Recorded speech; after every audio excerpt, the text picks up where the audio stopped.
नमस्ते। आज हम किसी साधारण कसरत की बात नहीं कर रहे, बल्कि हम उस ज्ञान की गहराई में उतरने जा रहे हैं जो समय की धूल में कहीं दब गया था। अभ्यास शुरू करने से पहले मैं चाहता हूं कि आप पूरी श्रद्धा के साथ इस प्राचीन सत्य को स्वीकार करें और अपनी आंखों को ठीक करने की मानसिक शक्ति जगाने के लिए अभी कमेंट में लिखें, मेरी आंखें ठीक हो रही हैं। जब आप ये लिखते हैं तो आप केवल शब्द नहीं टाइप कर रहे, बल्कि अपने मस्तिष्क के न्यूरॉन्स को आदेश दे रहे हैं कि वे आंखों की मृत प्राय नसों में फिर से प्राण फूंकना शुरू कर दें। याद रखिए, विश्वास ही वो पहली औषधि है जो किसी भी चश्मे को उतारने की क्षमता रखती है। आज की ये चर्चा उन प्राचीन जैन आचार्यों और आयुर्वेद के उन महान वैद्यों के सूत्रों पर आधारित है जिन्होंने मानव शरीर को प्रकृति का ही एक सूक्ष्म रूप माना था। प्राचीन काल में जब आज की तरह कृत्रिम रोशनी और स्क्रीन नहीं थी, तब भी हमारे पूर्वज सूक्ष्म लिपियों को बिना किसी सहायता के पढ़ लेते थे, क्योंकि वे जानते थे कि आंखों की ज्योति को कैसे अक्षुण्ण रखना है।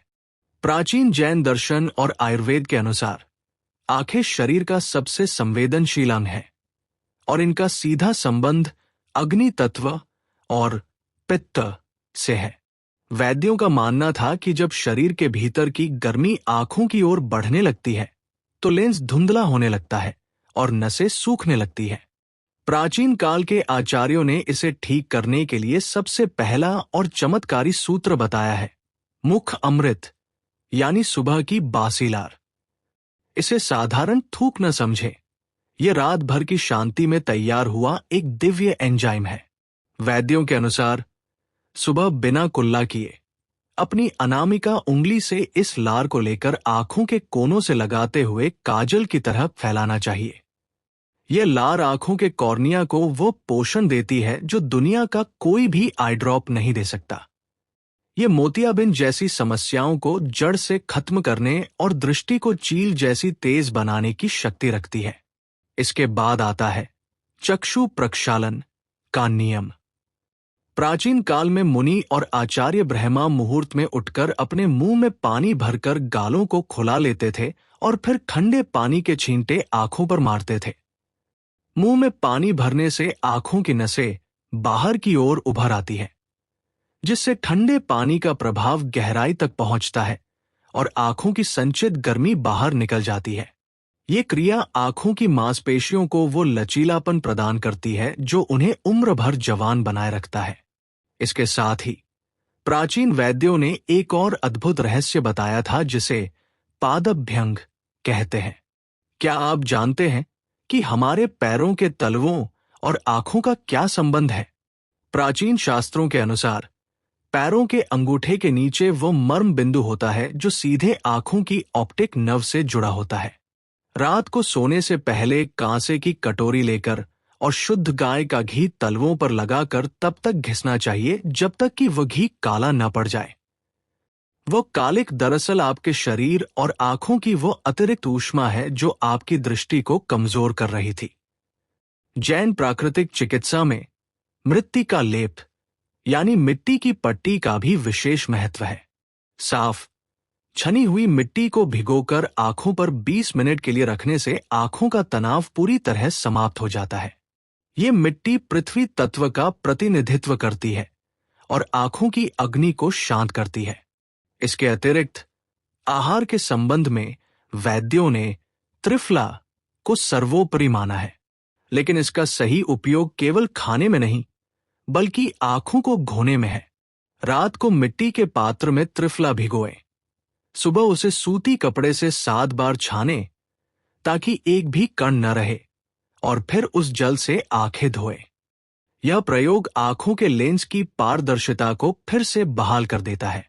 प्राचीन आचार्यों ने त्राटक को केवल एक ध्यान की विधि नहीं बल्कि आंखों के कायाकल्प का साधन माना था।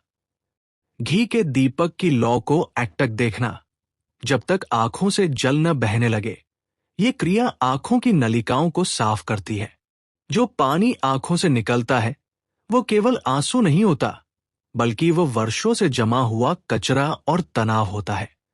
इसके साथ ही प्राचीन काल में ऋषि मुनि उगते सूर्य को तांबे के पात्र से जल देते समय गिरती हुई जल की धार के बीच से सूर्य की किरणों को देखते थे। जल की वह धार एक प्राकृतिक प्रिज्म का काम करती है, जो सूर्य के प्रकाश को 7 रंगों में विभाजित कर सीधे आपकी पुतलियों तक पहुंचाती है। यह प्रकाश चिकित्सा आंखों की मृत कोशिकाओं को पुनर्जीवित कर देती है। अंत में वैद्यों का सबसे बड़ा नियम था सात्विक आहार और निद्रा। सूर्यास्त के बाद भोजन का त्याग करना केवल एक धार्मिक नियम नहीं था, बल्कि आंखों को आराम देने का एक वैज्ञानिक तरीका था। जब पेट हल्का होता है तो शरीर की ऊर्जा आंखों और मस्तिष्क की मरम्मत रिपेयरिंग में लगती है। चबा चबाकर भोजन करना लार के उत्पादन को बढ़ाता है, जो अंततः आंखों के स्वास्थ्य में सहायक होता है। बादाम, सौंफ और धागे वाली मिश्री का चूर्ण, जिसे हमारे पूर्वजों ने नेत्र ज्योति चूर्ण नाम दिया था, वो आज भी उतना ही प्रभावी है। ये मस्तिष्क की नसों को ठंडक पहुंचाता है और दृष्टि को स्थिर करता है। अंतिम संदेश और हमारे पूर्वजों का ये अगाध ज्ञान केवल सुनने के लिए नहीं है, बल्कि इसे आत्मसात करने के लिए है। आपकी आंखें इस अनंत ब्रह्मांड को देखने का एकमात्र साधन है। इनका तिरस्कार न करें। इन प्राचीन पद्धतियों को पूरी श्रद्धा और धैर्य के साथ कम से कम 40 दिन तक अपनाएं। आप पाएंगे कि न केवल आपकी दृष्टि स्पष्ट हो रही है, बल्कि आपका मन भी शांत और एकाग्र हो रहा है।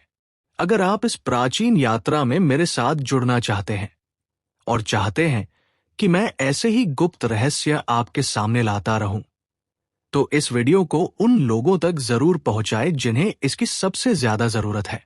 याद रखें, ज्ञान बांटने से ही बढ़ता है और दूसरों की दृष्टि सुधारने में मदद करना सबसे बड़ा पुण्य है। स्वस्थ रहें, दिव्य दृष्टि पाएं। धन्यवाद।